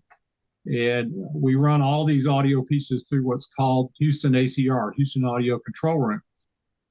They've got delay units to do lip sync stuff, and they had to cascade 2 of them back to back to get us close to 10 seconds worth of delay time on audio. But we had to teach the talent. You don't start talking, you just wait until you hear them again. Somebody have a comment? So is the delay the encoding or is it the transit time? Yeah, well, transit's not so bad. I mean, you're only going out to geostationary and back, but the encoding time was pretty excessive on that Elemental. We didn't have a lot of bandwidth to work with at the time. Space Station, I think when we did that first one, was limited to 50 megabits. They're now at 500. So we can get a lot of bandwidth to do things now that we couldn't before. So that was part of the problem, but we had to decode it, split out the audio so we could get it in Houston ACR. Then we had to re-encode it. The path that it went through to get to Las Vegas, we're still not quite sure where it went through, but we're thinking they might have routed it to another planet before we got it, but it was excessive. It was just the way things work. We've gotten a lot better at that. It's only, we're now down to just a second or two total, well, a couple of seconds total. Is there a specific NASA format? Like I know back in the day it was 720p, Or is it just, you run all the different iterations? We're basically, we're a 2160p house for UHD. Okay, 2160p. Yeah. So it's 3840, 2160. Well, 5994, much to my chagrin. Anyway, when we went UHD, we had the perfect opportunity to get rid of that. Did we? No. Yeah, it is kind of interesting on that 60-5994 thing. Our engineering cameras at the Cape, when we had after the Columbia accident, the options were 1080p 30 or 720p 60. We went to the analysis community and they said 1080p 60, and we went, no, that doesn't exist yet. Remember, this was 2003. So they picked 720p 60, but our film cameras run even integer frame rates. So we actually set our engineering cameras to run even integer. So we actually did 720p 60.0 on all the engineering cameras. When we ran them through a frame sync to get them into public affairs, by about once every 15 seconds, it just threw a frame away. We told all the media people that we could give them the 60p feeds, and they went, that means we'd have to convert it. No, we don't want to do that. So, but there was truth there. We told them we were throwing away a frame of video every once in a while. One of our chapters for Bits by the Bay will, let's get rid of fractional frame rates. Oh, I'm all for that. We did. So I just, so when you were still doing satellite, and sometimes we would, when we could, we would retransmit like launches at the Amateur Radio Club. And I used to compare the difference between the satellite feed and the internet, and on events with lots of viewership, when you would get close to launch, the delay on the internet would get 15, 20, 30 seconds. I mean, is that fixed now? No. That's not a function that we have any control over. That's the content delivery network setup. So once we go out, like I said, we use Amazon as a switching capability for this, but we go to Akamai for distribution as a CDN.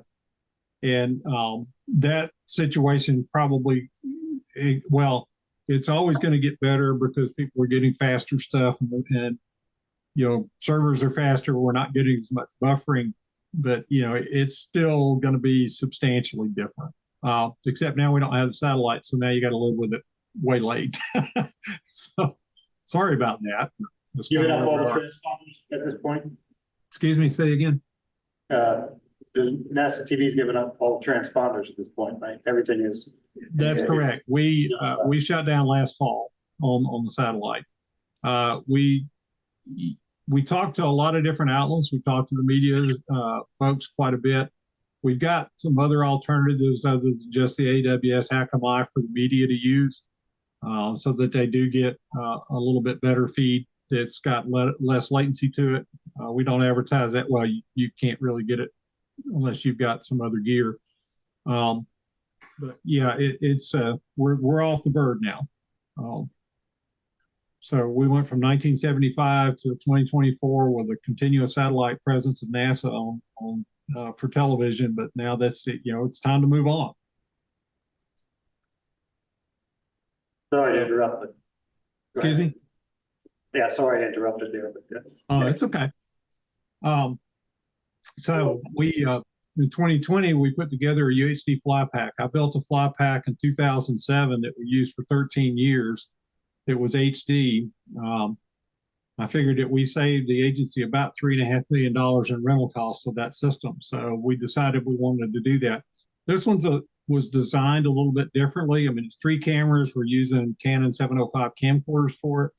The intent was to see how small we could make it. We thought we were going to take it to French Guiana for the launch of the James Webb Space Telescope. Turns out the European Space Agency went, we got you covered. They had all the video gear we could ever want. So it didn't make that trip.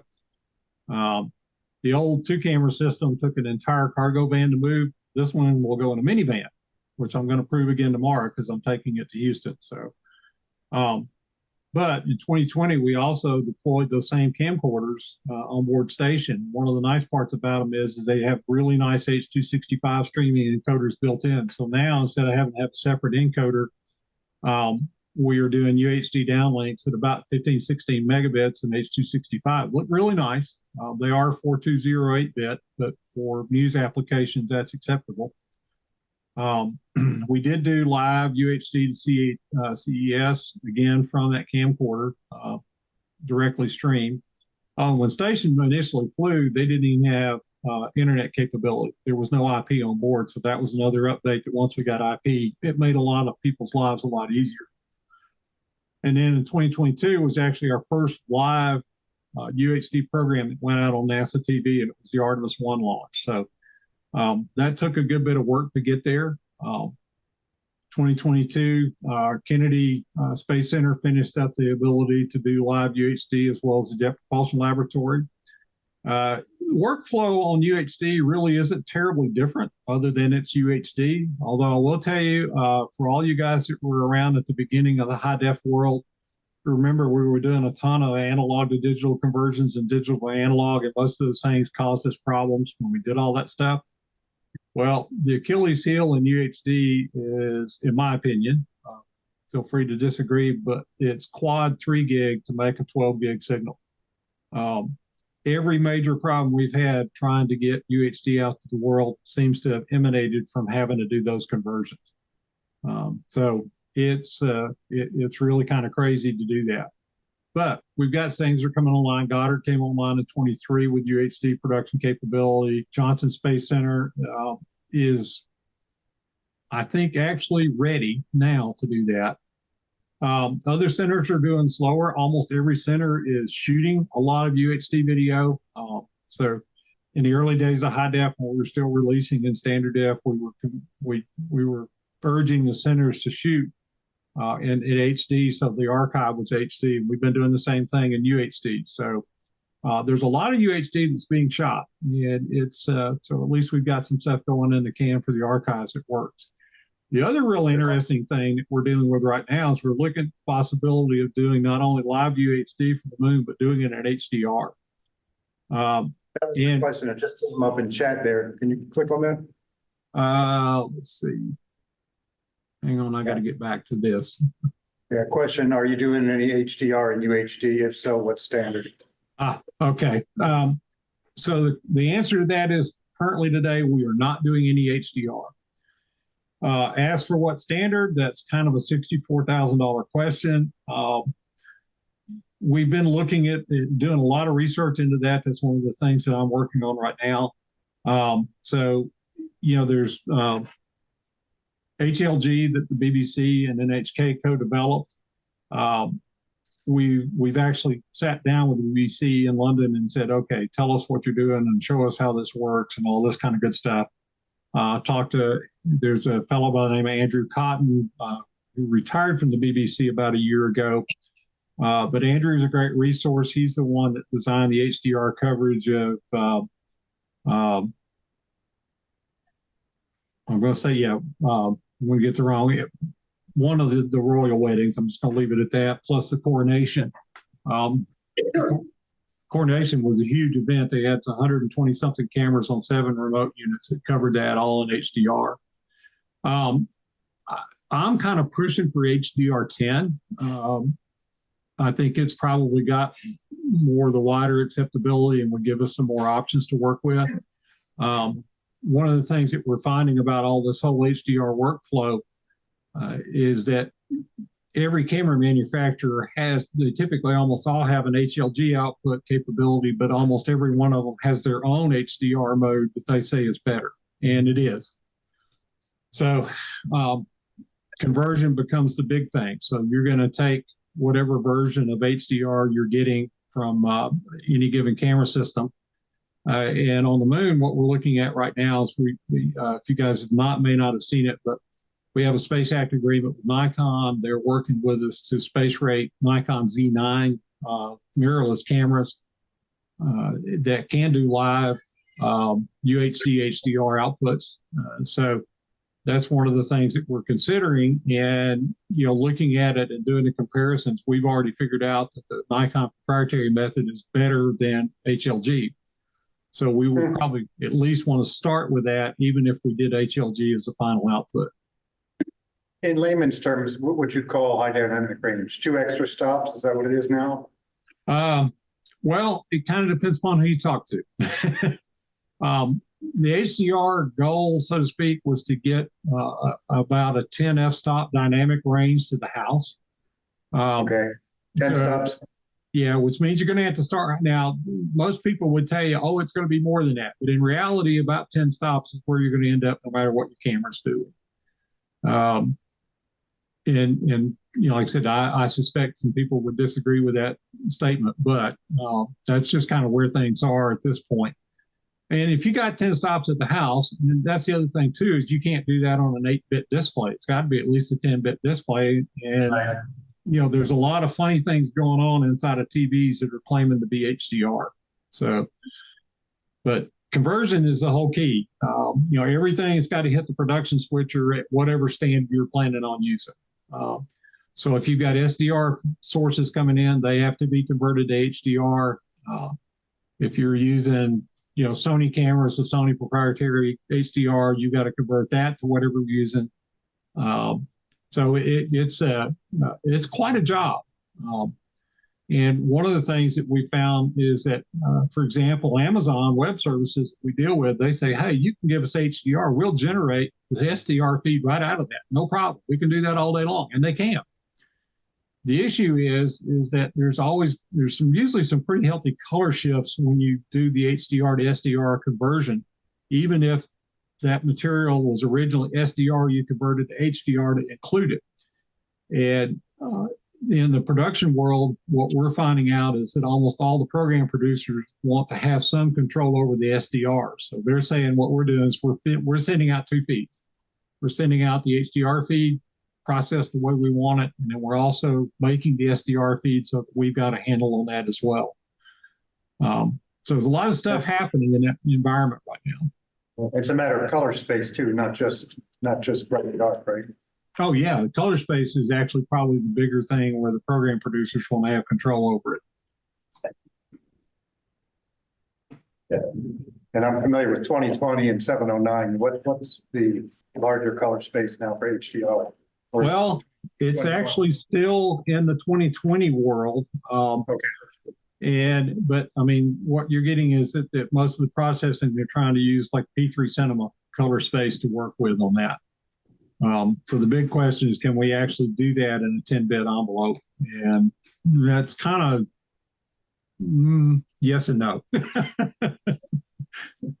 I would tell you HDR is far from being a settled thing, even as long as it's been out.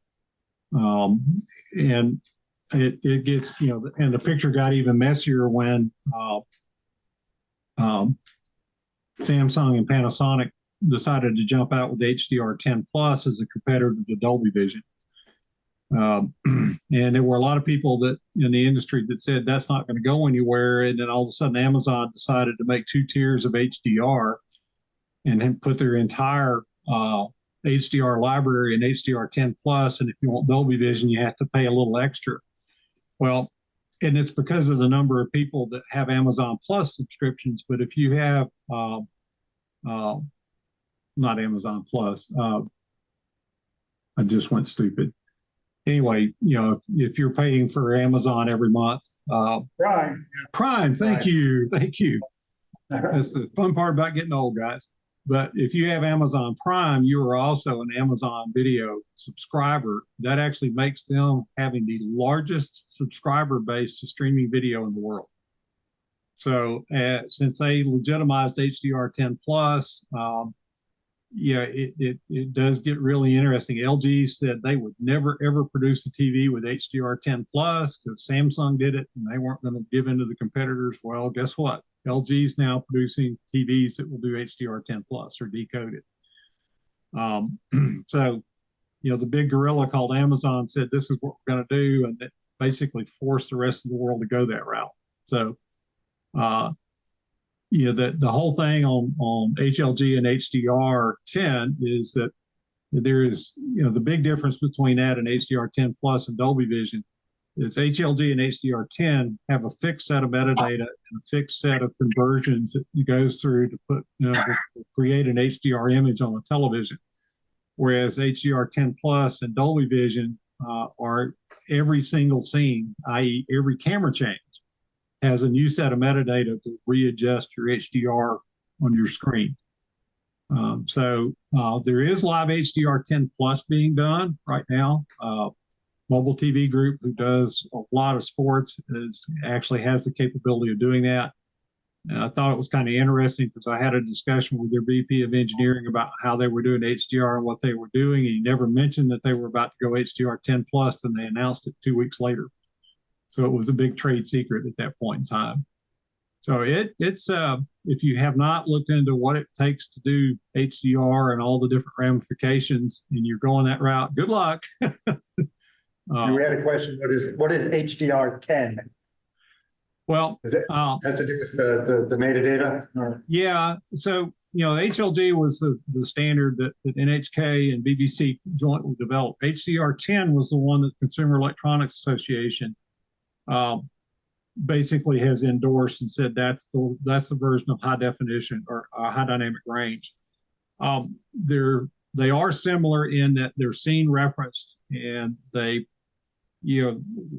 if you're sending either one of those out, there's some metadata that comes out and it tells the television, hey, this is HLG or this is HDR10, and it applies the same, I hesitate to use the word correction curves, but to reestablish everything back. Because if you look at an HDR signal coming out of a camera, what you will see is elevated black levels and also clip levels that have been reduced a great deal, usually somewhere around 50 to 70%.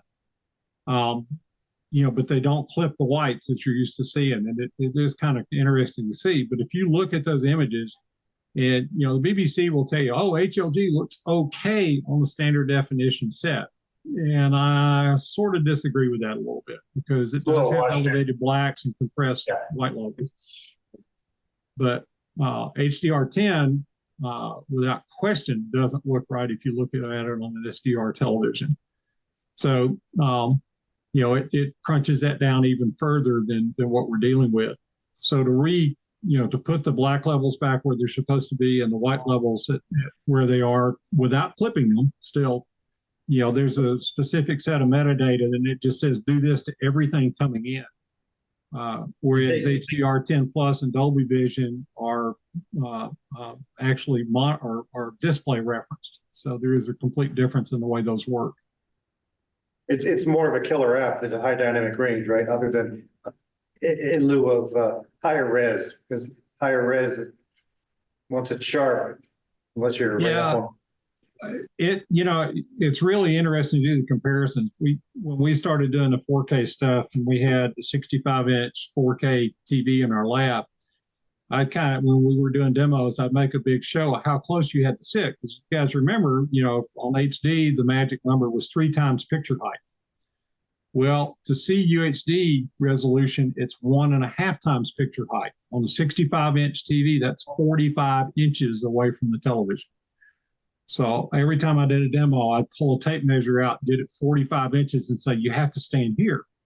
Now, how many people do you know, more particularly, how many people's wives do you know will sit 45 inches away from the 65-inch television? The answer is not very many people will do that at all. I mean, look at the average viewing distance in your home. So, if you're 3 times picture height away from UHD, you probably can't tell the difference between that and 1080. But you can see the difference in HDR. So HDR really is kind of more of a killer app than resolution is. Did you have any more slides you wanted to show, or was that it? No, that was it. I didn't think it would be. I didn't think it would be worthwhile to try to play any video through this through Zoom. So we're not going to do that.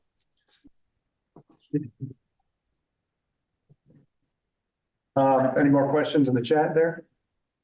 I don't see anything. Oh, wait. I didn't scroll down far enough. Yeah, well, I had just a quick question on when you originally went to UHD, had you considered doing 1080p 60 HDR first to incorporate HDR at the beginning, or was the resolution the most important aspect up front? Our biggest problem with even talking about HDR was when we were in the satellite days, how do we have enough bandwidth to do an HDR and an SDR at the same time? And then the other issue we run into, because if you look at us feeding the media, there is nobody in the media world that's actually doing 1080p. They're still in the 720p 1080 or news media. They're still in 1080i 720p world. Few exceptions, but yeah. Yeah, that's true. I mean, a lot of people are gathering that, but distribution is still in those two formats. 720, yeah, you're right. Yeah, and there's nobody over the air doing 1080p. So we got into this thing of what are we going to deal with? Very nice. I see in the chat, I'm up to ATS 3.0 1080p HDR. I love it. I think that's a great thing. But when we looked at our audience, ABC told us, they said, in fact, if you send your UHD feed out without an HD version of it down converted, we probably won't even bother because we don't have any way to do anything with that video. So, the whole thing about trying to be out front is you got to also protect what you've been doing for a long time. Because the news media is still our primary outlet for getting NASA stuff out. You got to work against that. So, we're still, we're streaming now at 1080p, but we haven't tackled the HDR thing. We are really investigating it heavily to see whether or not, because a lot of things that we do wouldn't necessarily benefit that much. And it's a lot of work to do. So we got to get there.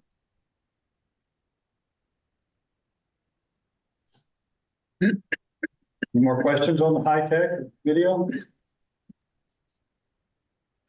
Yeah, I noticed there was a thing in the chat talking about dual vision, looking for 10,000 nit monitors, or brightness of 10,000 nits, which would pretty much blind anybody. So it gets interesting when you look at what can you do, what works. Where's the world in terms of display technology? And Dolby has some pretty amazing displays, but they have some pretty amazing prices that go along with it. Yeah, some of those professional monitors, they're still in the tens of thousands. Oh yeah, I have one of the Canon UHD professional monitors, and yeah, they got me for it. Yep. And you have to be in almost complete darkness to be able to use it, right? To do it right, and then the downside is that I got some Atomos 24-inch high brightness monitors that they use on movie sets, and if it's on, the Canon looks like it's just too dim to look at, so I have to turn them off when I'm using the Canon. Yeah, they're impressive. Yeah, I guess they have a lot of dynamic range, but they're hard to look at.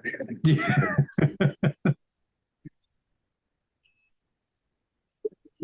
Well, if that's all you got. Any more questions? Anybody? I see John King, a lot of different people I know up there that tuned in. Thanks for tuning in and checking what we had to say on our meeting here.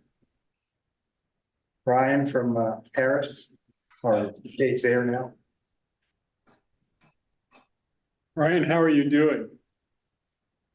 Yeah, Brian, have you moved back into the house yet? If you're there. You're on mute if you're talking to us. Yeah. He may not be at the. I don't think I have to give him permission. I can ask him to unmute, but I don't think he needs my permission. He may not physically be close to them. Yeah. Well, Walt, I really appreciate you taking all this time, putting this together for us. Sure. Great to see you. My pleasure. Yeah. 20 years. I don't know if I'm gonna make it to the big show or not. You guys have been monitoring what's going on with the government stuff, and running out to Las Vegas is not considered to be one of the smarter things to do right now. So I'm not sure how big a presence we're actually going to have this year. Yeah. Hey, Brad, I got a quick question. Yeah, Brian's got a question. Go speak up. Yes, what is the resolution of HDR? Well, HDR is a difference in brightness and darkness, right? It's not a resolution. Yeah, it's contrast ratios. You can do, I haven't seen anybody doing HDR in 720p, which was the NASA HD format of choice back in the day. But HDR is widely applied to 1080p, and And that's the interesting thing is if there's a sports production that's doing HDR, more than likely, like most of the production world has gone over to either 1080p or 2160p. And then they transcode to get back to interlace or down to 720p. So it's but you can apply HDR essentially to any digital video format. You know, the main thing you've got to deal with is that you've got to transmit a 10-bit 422 signal all the way through that path. So, you know, the main distribution on streaming, and I noticed that streamers love the HDR. That's absolutely true. But since the internet's gotten higher bandwidth, it's capable. You have the ability to do that. You know, encoding formats have always been about how much can we throw away. So 4208 bit's been where we've been. And ATSC1 will probably never go past that because there's not enough bandwidth. You know, that's a 40% increase in bandwidth right off the bat, no matter what else you're doing. So, you know, ATSC3, which 3.0, yeah, 3's not going that fast though. You know, so unless the FCC kicks in, we'll see here. yeah, but the FCC said, hey, let the marketplace deal with it this time. There's no extra channels like we did on the digital conversion. You know, what they're making everybody do is pair up in a given market to put their channels out on the 1.0 till they get their 3s built out. And it's just slow. It's, you know. Well, you know, the AM stereo, they said the market handled that, and you saw what happened to that. Yeah. My favorite story about that is that when you looked at it, the format was going to be determined by who made the most AM stereo radios, and the answer to that was General Motors. Yeah. Yeah, I remember all this. I'm embarrassed to know. I don't know what's the format you guys are running through your building 28, your production. Is it all 720p now? When I left, it was still Most of it's 720p, but all the product 2150. production is 21. Yeah, pretty good. But there are no switchers or monitors. Oh yeah, we've got several of the centers that are doing that, and Goddard's been upgraded. Yeah, yours is UHD. Yeah, it's switches don't care anymore, no matter what you feed into it, it converts it to 2160. Okay. It goes. But there aren't many UHD control rooms per se, but you actually have one here now. Yeah, no, he had it up on the screen. JPL and Kennedy were the first, then Goddard had it, and then I think, I'm not sure about headquarters, and now I think Johnson's just going to come online. Okay. Yeah, I don't think headquarters is quite there, but Johnson's just about, I think they finished their build out. I was talking to one of their producers yesterday, and they're basically got to go back in and rebuild all the stuff that they were used to in the switcher with the new switcher. They were not looking forward to that. And that's if headquarters stays, if they don't sell the building, right? Yeah, the lease is up in 2028. Everybody's saying they're not going to be in it after that, so who knows? Well, this was a great refresh. Great to see old colleagues talk about what NASA used to do, what it's doing now. So it was really, really refreshing. Really appreciate you all coming out. Kind of a interesting way of presenting an SBE meeting. I think it's a success. I really appreciate you putting this together for us, Walt. You're welcome. And I really did enjoy the James's presentation, because that's been one of my hobbies, has been all the old Apollo stuff and how we did imagery from the moon. So he filled in a couple of holes that I was missing, which was really good. But that is a fascinating subject. We ought to have somebody write a real book about it. But you got a number of articles put together, right? Right. I did 3 articles that summer of 2009. And again, the next one talked about the color camera, the special color camera Westinghouse made. And then the last one was a search for the missing tapes, the data instrumentation recorded tapes that were done in 3/20/10 native. The thinking was at the time, 2009 leading up to this 40th anniversary, if we can get one of those, we probably can do a much better conversion here in the 21st century and make it look a lot better than its optical conversion looked back in 1969. And of course, that's what the networks have preserved, the optical conversion to 52560. But unfortunately, there's a sad ending for these instrumentation tapes that may have had the 32010 still on. But I'll talk about that at another time. Yeah, just to kind of tell everybody real quickly, those tapes, once the data went to the end user, they were considered to be reusable. They were never intended to be archived. Well, actually, these were archived and they were checked out of NASA. Somebody wanted to pull some more data, some of the biological data of something, and checked them back apparently, and they were degaussed. Not the person had no idea that the video was on one of the tracks. These were multi-channel tapes. So yeah, we think that they may have even been reused on the Viking Mars mission. But the tapes were expensive. They were several $100s a reel. So yeah, it made sense to degauss them and reuse them. But, yep.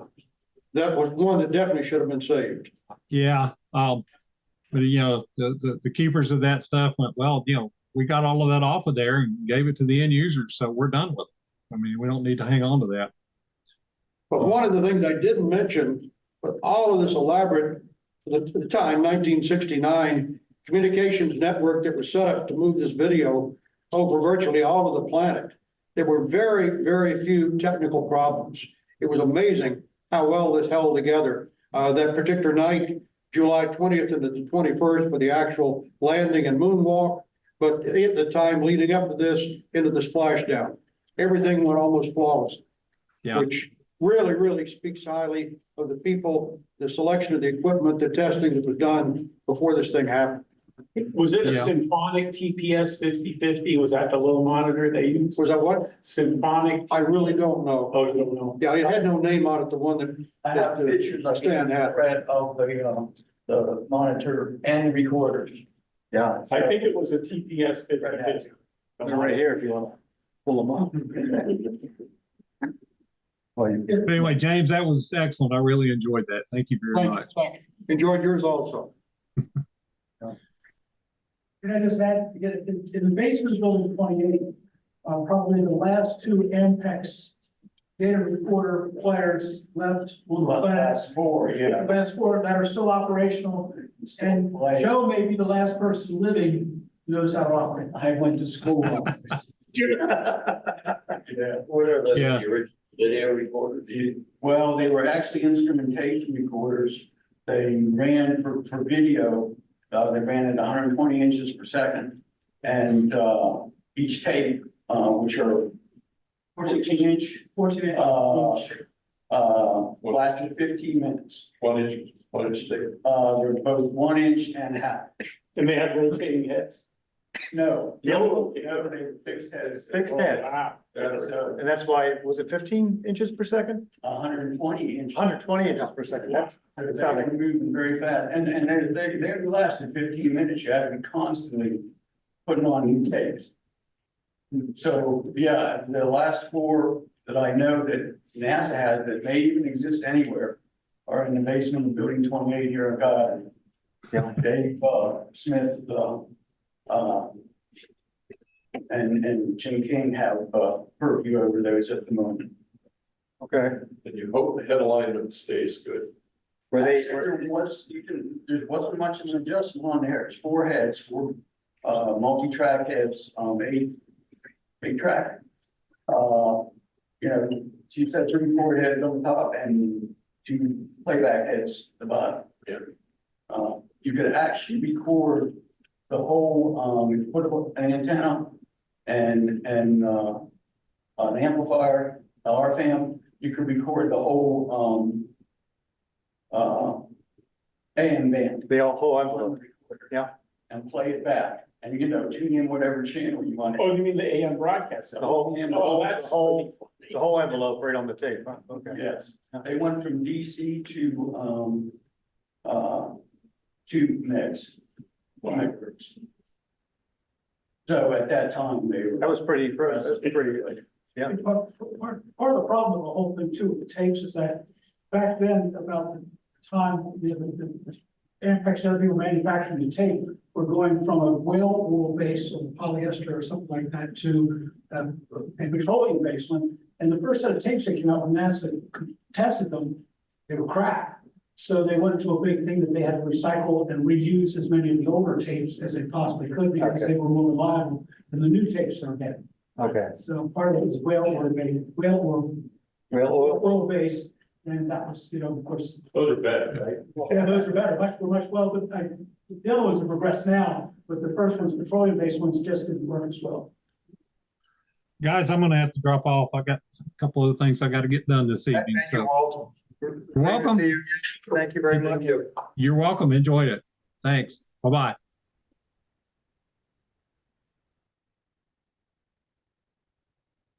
Thanks, guys, for tuning in. John, Henry.